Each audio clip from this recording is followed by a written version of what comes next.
ಶ್ರೀಗುರುಭ್ಯೋ ನಮಃ.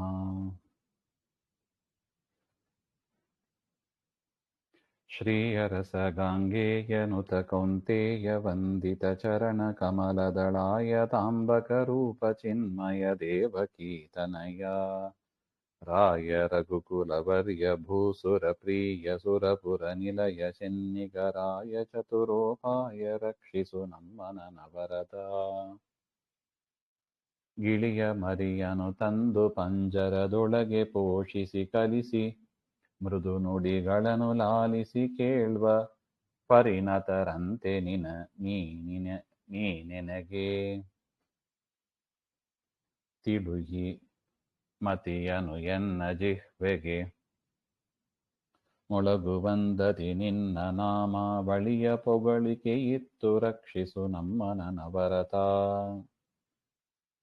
ಎಷ್ಟು ಸುಂದರವಾದ ದೃಷ್ಟಾಂತವನ್ನು ಕೊಡ್ತಾ ಇದ್ದಾರೆ ನೋಡಿ. ಗಿಳಿಯ ಮರಿಯನ್ನು ತಂದು ಪಂಜರ ಅಂದ್ರೆ ಗೂಡು, ಆ ಹಕ್ಕಿಯನ್ನು ಇಟ್ಟಿರ್ತಾರೆ ನೋಡಿ, ಆ ಗೂಡು ಅದರಲ್ಲಿ ಇಟ್ಟು ಅದನ್ನು ಚೆನ್ನಾಗಿ ಪೋಷಣೆ ಮಾಡಿ ಅದಕ್ಕೆ ಮೃದು ನುಡಿಗಳನ್ನ ಕಲಿಸಿ, ಹೇಗೆ ಮಾತಾಡಬೇಕು ಅಂತ ಕಲಿಸಿ ಅದನ್ನು ಪ್ರೀತಿಯಿಂದ ಆಲಿಸುವ ಜ್ಞಾನಿಗಳಂತೆ ಸ್ವಾಮಿ ಇದ್ದಾನೆ ಶ್ರೀಹರಿಯೇ. ಮತಿಯನ್ನು ನೀಡಿ, ಹೇಗೆ ಗಿಣಿಯನ್ನ ಜ್ಞಾನಿಗಳು ಒಂದು ಪಂಜರದಲ್ಲಿಟ್ಟು ಅದಕ್ಕೆ ಎಲ್ಲವನ್ನು ಹೇಳಿಸಿಕೊಡ್ತಾರೋ ಅದೇ ರೀತಿಯಾಗಿ ಸ್ವಾಮಿ ಶ್ರೀಹರಿ ನೀನು ನಮ್ಮನ್ನ ಈ ಒಂದು ಶರೀರದಲ್ಲಿ ಇಟ್ಟು ಅದಕ್ಕೆ ಮತಿ ಅಂದ್ರೆ ಬುದ್ಧಿಯನ್ನು ಕೊಟ್ಟು ನಾಲಿಗೆ ಒಳಗಿದ್ದು ನಾಮಸ್ಮರಣೆ ಆಗುವಂತೆ ಮಾಡಿ ನಾಮಾವಳಿಯ ಹೊಗಳುವಿಕೆಯನ್ನ ಕರುಣಿಸಿ ನಮ್ಮನ್ನು ಸದಾಕಾಲ ರಕ್ಷಿಸು. ಹಾಗೆ ಅಂತ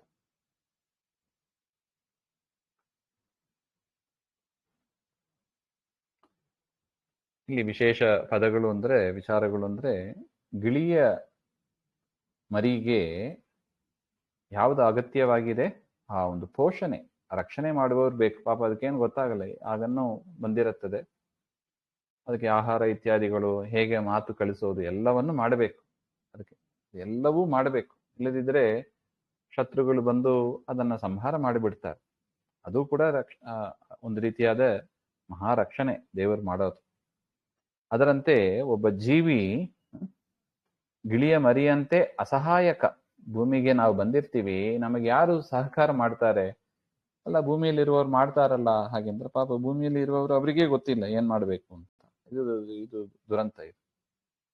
ಅದರಿಂದ ಹೇಗೆ ಬದುಕಬೇಕು, ಏನ್ ಮಾತಾಡಬೇಕು, ಆರ್ಟ್ ಆಫ್ ಲಿವಿಂಗ್ ಅಂತ ಹೇಳ್ತಾರೆ ನೋಡಿ, ಇದೆಲ್ಲವನ್ನು ಕೂಡ ಪರಮಾತ್ಮ ಶಾಸ್ತ್ರದಲ್ಲಿ ತುಂಬಿಸಿ ಇಟ್ಟು ಆ ಜ್ಞಾನಿಗಳ ಮುಖಾಂತರ ನಮಗೆ ಅದರ ಒಂದು ಉಪದೇಶವನ್ನು ಮಾಡಿಸಿ ನಮಗೆ ಅನುಗ್ರಹ ಮಾಡ್ತಾನೆ. ಹಾಗೆ ಅಂತ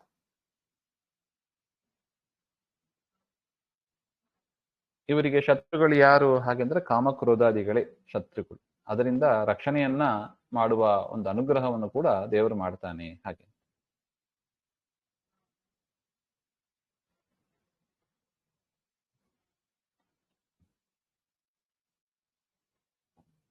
ಗಿಳಿಯ ಮಾತುವನ್ನು ಕಲಿಸಿದವನು ಆಲಿಸಿ ಸಂತೋಷ ಪಡುವುದು ಅದರಲ್ಲಿ ಹೊಸ ವಿಷಯಗಳು ಇರುವ ಕಾರಣದಿಂದ ಅಲ್ಲ, ತಾನು ಹೇಳಿದ್ದನ್ನೇ ಅದು ಯಥಾವತ್ತಾಗಿ ಉಚ್ಚರಿಸುವುದರಷ್ಟೇ ಕಾರಣ.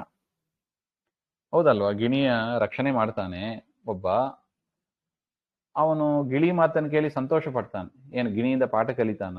ಇಲ್ಲ, ತಾನು ಹೇಳಿಕೊಟ್ಟದನ್ನೇ ಗಿಳಿ ಹೇಳಿದ್ರೆ ಇವನಿಗೆ ಯಾಕೆ ಸಂತೋಷ? ಹಾಗೆಂದ್ರೆ ಇವನು ಎಷ್ಟೇ ಸಂತೋಷ, ತಾನು ಹೇಳಿಕೊಟ್ಟದನ್ನ ಹೇಳ್ತದಲ್ಲ ಹಾಗೆ ಅಂತ. ಎಷ್ಟು ಚೆನ್ನಾಗಿದೆ ನೋಡಿ ಈ ದೃಷ್ಟಾಂತ. ಅದೇ ರೀತಿಯಾಗಿ ಪರಮಾತ್ಮ ನಮ್ಮ ಮಾತುಗಳನ್ನ ಕೇಳಿ, ನಮ್ಮ ಸ್ತೋತ್ರಗಳನ್ನ ಕೇಳಿ ಸಂತೋಷ ಪಡ್ತಾನೆ ಅಂದ್ರೆ ಏನ್ ಅರ್ಥ ಅದು? ಯಾರು ಸ್ತೋತ್ರ ಮಾಡುವವರಿಲ್ಲ, ನೀನಾದ್ರು ಮಾಡಿದಲ್ಲ ಹಾಗೆ ಅಂತ ದೇವರಿಗೆ ಸಂತೋಷನಾ? ಇಲ್ಲ. ಯಾಕೆ? ನಮ್ಮ ಒಳಗಿದ್ದು ನುಡಿಸಿದ್ದೂ ದೇವರು, ನಮ್ಮ ಒಳಗಿದ್ದು ಎಲ್ಲವನ್ನು ಮಾಡಿಸಿದ್ದೂ ದೇವರು. ಸತ್ತ, ಪ್ರತೀತಿ, ಪ್ರವೃತ್ತಿ ಅದೆಲ್ಲವೂ ಕೂಡ ದೇವರ ದಯದಿಂದ ಜೀವರಿಗೆ ಇದೆ. ಮತ್ತೆ ಸಂತೋಷ ಪಡ್ಲಿಕ್ಕೆ ಏನಿದೆ? ಹಾಗೆಂದ್ರೆ ನಾನು ಕೊಟ್ಟದ್ದನ್ನೆಲ್ಲ ಸರಿಯಾಗಿ ಉಪಯೋಗಿಸಿ ಮಾಡ್ತಾನಲ್ಲ, ನನ್ನನ್ನು ಸ್ತೋತ್ರ ಮಾಡ್ತಾನಲ್ಲ, ನನ್ನನ್ನು ಮರಿಬಹುದಾಯಿತು, ನನ್ನನ್ನು ಮರೆಯದೆ ನನ್ನ ಉಪಕಾರ ಸ್ಮರಣೆ ಮಾಡ್ತಾ ನನ್ನನ್ನು ಸ್ತೋತ್ರ ಮಾಡ್ತಾನಲ್ಲ ಅಂತ ದೇವರಿಗೆ ಆ ಒಂದು ಸಂತೋಷ.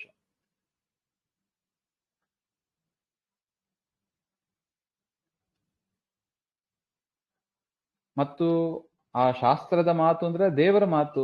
ತಾನು ಹೇಳಿಕೊಟ್ಟ ಮಾತನ್ನೇ ನನ್ನ ಭಕ್ತನಾದವ ಹೇಳ್ತಾನೆ ಅಂತ ಅವನಿಗೆ ಆ ಒಂದು ಸಂತೋಷ ಇದೆ. ಹಾಗೆ ಗಿಣಿಯ ಸಾಗುವವನಿಗೂ ಅಷ್ಟೇ ತಾನೇ ಇರೋದು. ತಾನು ಹೇಳಿಕೊಟ್ಟದನ್ನು ಹೇಳಿದರೆ ಅವನಿಗೆ ಸಂತೋಷ, ಬೇರೆ ಹೇಳಿದರೆ ತೊಂದರೆ ಇದೆ. ನೋಡಿ, ಇದು ಎಷ್ಟು ಚೆನ್ನಾಗಿದೆ ಅಂದ್ರೆ ಈ ದೃಷ್ಟಾಂತ ಪದ್ಮಪುರಾಣದಲ್ಲಿ ಭಗವದ್ಗೀತೆಯ ಮಹಿಮೆಯನ್ನ ಹೇಳ್ತಾರೆ. ಒಬ್ಬರ ಮನೆಯಲ್ಲಿ ಇತ್ತಂತೆ ಒಂದು ಗಿಣಿ. ಅದು ಇಡೀ ಭಗವದ್ಗೀತೆಯನ್ನ ಹೇಳೋದಂತೆ, ಮೊದಲನೇ ಅಧ್ಯಾಯದ ಇಡೀ ಭಗವದ್ಗೀತೆಯನ್ನ ಪಾರಾಯಣ ಮಾಡೋದಂತೆ. ಅದು ನೋಡಿ ಆಶ್ಚರ್ಯ ಅನಿಸುತ್ತೆ. ಆ ಮನೆಯಲ್ಲಿ ಇದ್ದವರು ಎಷ್ಟು ಬಾರಿ ಹೇಳಿರ್ಲಿಕ್ಕಿಲ್ಲ. ಆ ತರ ಗಿಣಿಗಳಿಗೆ ಆ ಸಾಮರ್ಥ್ಯ ಇದೆ ಹಾಗೆ ಅಂತ.